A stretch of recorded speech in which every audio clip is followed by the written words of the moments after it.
Hey there guys, Conceptual Concept 6.9 here in the beautiful Pacific Northwest, and today I'm camping. I'm really trying to take advantage of the last few months, well really one and a half months of really decent weather to get outside and enjoy it.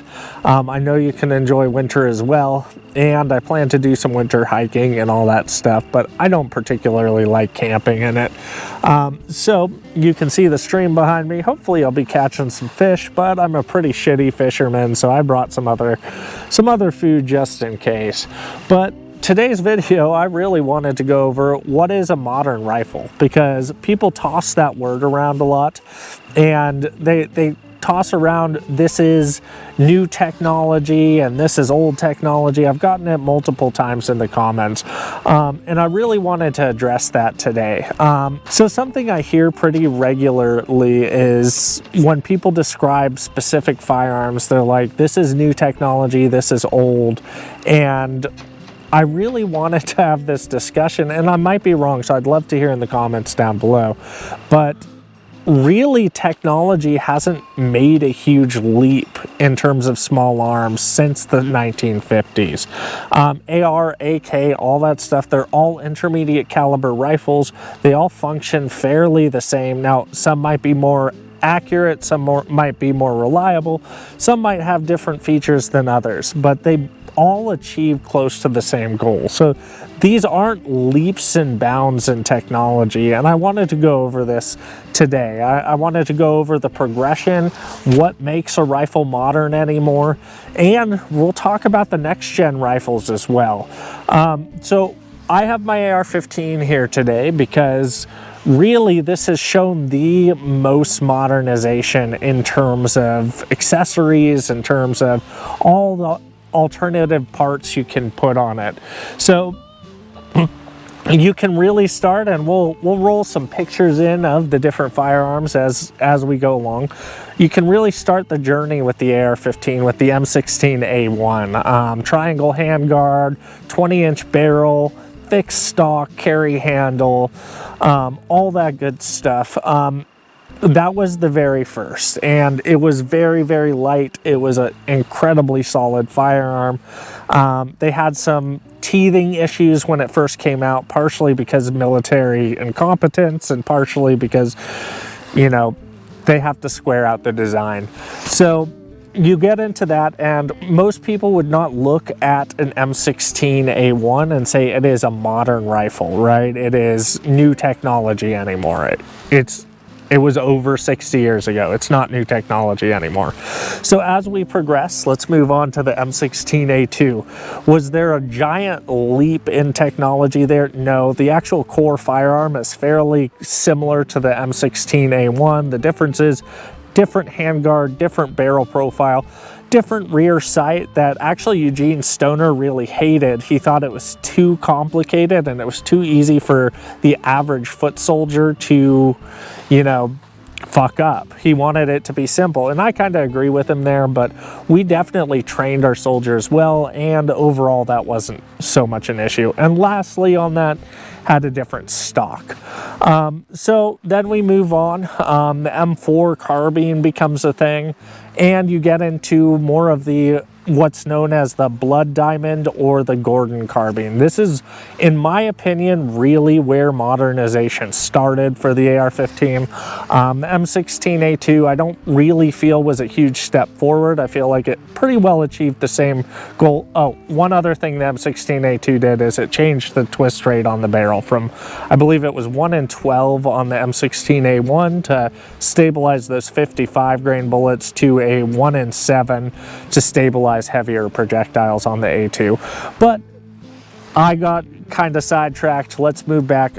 Gordon carbine, this is the beginning of the modernization process for the AR-15. You're seeing the carry handle mounts. You're seeing aim point comp or aim point 3000s, comp 3000s, 5000s into the comp M2s. You're seeing flashlights start to be mounted on barrel mounted flashlight mounts and tape switches to activate them. You're really seeing the force multipliers get added in there.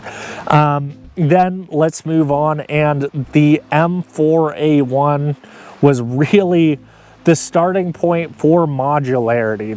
That is the next huge step in terms of modernization on the AR-15. So you have all these different things. You can add an ACOG, you have Aimpoint Comp M2s, you have really old EOTechs. All of it was part of the M4A1 SOT mod program. And that was really the modularity, the ability to attach different equipment to it, was the start of what we consider modern today. So next up we have the Block 2, and the main thing that was changed on the Block 2 was the handguard. So this handguard system extends way further than the M4A1s does, which stops at the front sight block. The earlier Block 2s, and I'll insert a picture here, had the handguard going around the front sight base, so you still have the front sight base here. It did kind of get in the way of where a lot of people like to hold their hands, but all intents and purposes, that was the major change. Now, one other thing they did on some Block 2s, but not all, was they did a SOCOM profile barrel. The thought was you're able to lay down a lot more suppressive fire with a thicker barrel. It just takes longer to heat up and have issues. So, it made the rifle significantly heavier though. So it's all a trade-off. Definitely this guy weighs actually as much as my Alpha AK. So yeah, it's a pretty heavy bitch. But let's move on to the URGI, which is what is the current most modern AR-15 in military use right now that I know of. There might be a more modern one now, but the big change for that was they switched to M-LOK handguards. They extended the gas system to a mid-length, I believe. It might be a proprietary. I think it's mid-length though. So it softened up the recoil a little bit more, reduced wear on parts, but really those are the only changes between that and this. So now let's look at the most modern AR-15 in military service compared to the oldest AR-15 in military service. We got the URGI with its fancy M-LOK rail, its super Gucci everything on it, versus the M16A1. What is the difference between those two? And I think it's really important to distinguish this when talking about modern firearms. They're the same base rifle. Every single part will interchange with both. You can swap back and forth, minus anything that mounts carry handle versus not, right? So it's plug and play. The core system, the bolts can be swapped, the barrels can be swapped. The base system is the same. So really the gun is not what makes it modern, because your URGI, aside from a few tweaks, is the same gun it was 60 something years ago. It does have the M4 feed ramp, so that's definitely an improvement compared to the M16A1, but overall it's the same basic rifle. So what makes that rifle modern? It is the ability to accept accessories. Rifles, assault rifles, they haven't really changed since post-World War II, since the invention of the assault rifle. So what has changed is our force multipliers, our scopes, our thermal, our laser units, being able to run night vision and aim it, flashlights, the ability to attach grenade launchers, the ability to make ergonomic upgrades via grips, the ability to adjust the stock. All these things are accessories that really came about with the aftermarket, and why the AR-15, I believe, is the most modern fighting assault rifle on the market right now is honestly because the US accessory market. We are overall the most free country in the world. We have access to these firearms. We have the ability to accessorize them, and we like to, and allow companies to innovate and advance. One thing I wanted to mention as well is all these guns, all this progression really started at the civilian market. The military was looking what civilians were doing past the M4A1 and they mimicked it. The competition market, the free float rails were available on the civilian market long before the military market. So it really just boils down to the core rifle is not modern. It is everything you can attach to it that makes it so. And civilian market, the aftermarket just exploded. There's a lot of money being poured into it. There's a lot of motivation for companies to innovate and redesign and come up with new ideas and products to sell to the US civilian market. And I really think that's what's driven the AR-15 up there. So this is overall an AK channel, so I did want to discuss the progression of that as well, because I feel in terms of the Cold War era assault rifles, the AK is second bar none to the AR-15, and that is, again, thanks to the US civilian market and the popularity of the AK platform, because it is the #2 assault rifle in the United States.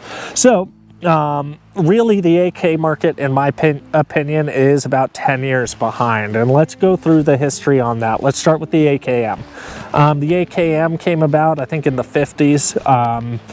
It's been around forever. It's tried and tested. It's probably the most prolific rifle in the entire world, including models of AKMs. And moving forward, we got different side rail mount attachments, the ability to attach it. I really consider the side rail kind of in the same progression level as the carry handle top mounts.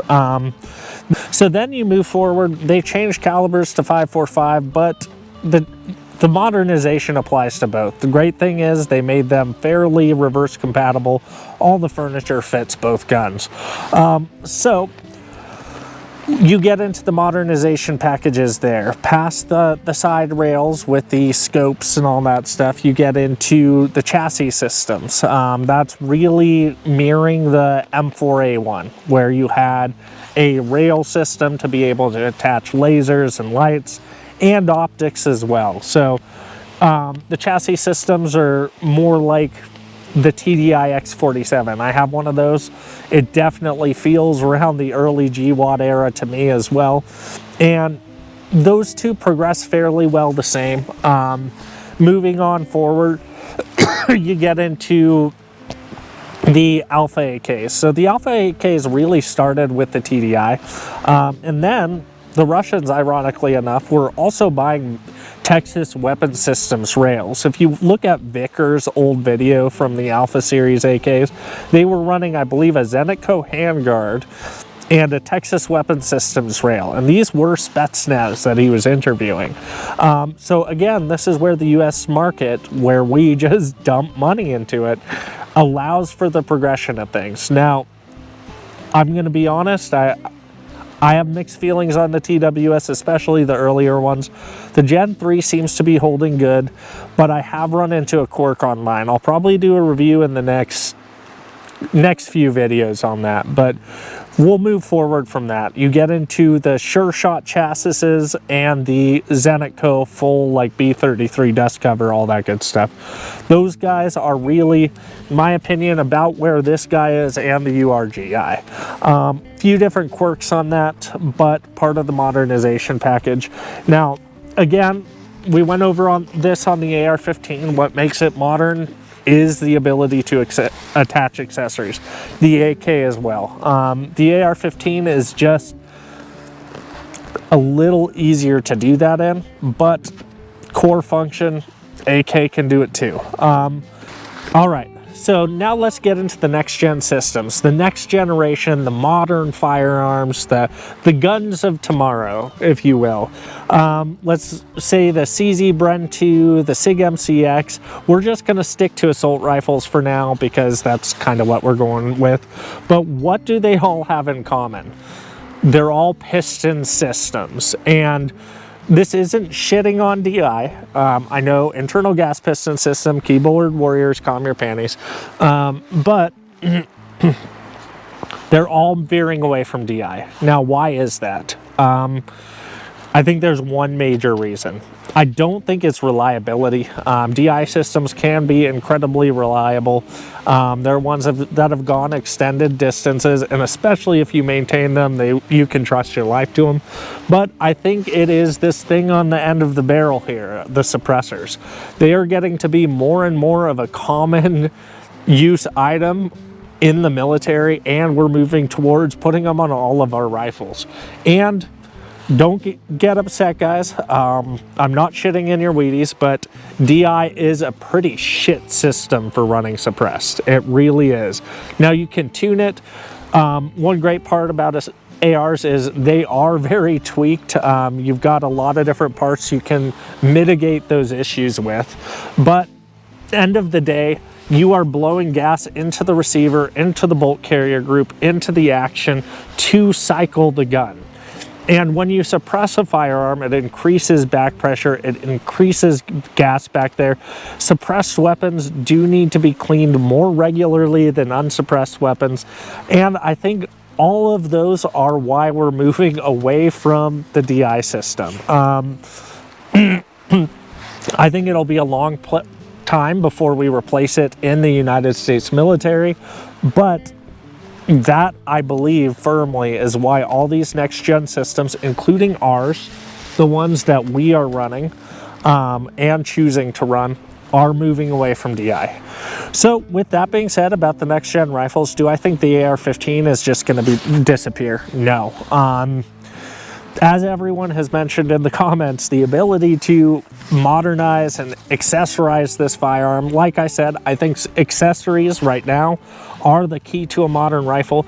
You could have a SIG MCX Spear with iron sights, no lights, no optics past the iron sights, and really what is that achieving that an M16A1 isn't? Not a lot. So really, it's the accessories that make the modern rifle. The red dots, the scopes, the lights, the lasers, all those super cool whiz-bang doodad things make the modern rifle, not the actual base gun. And the AR-15 is really going to be here to stay, much like the AK, until something major changes in warfare. We come up with a new type of system that really overmatches this. If we look back, the invention of smokeless powder got rid of black powder for the most part. The invention of repeating rifles, like the bolt actions and lever actions, got rid of the Sharps rifles and the other breech lock systems. The invention of semi-autos eventually replaced the bolt actions.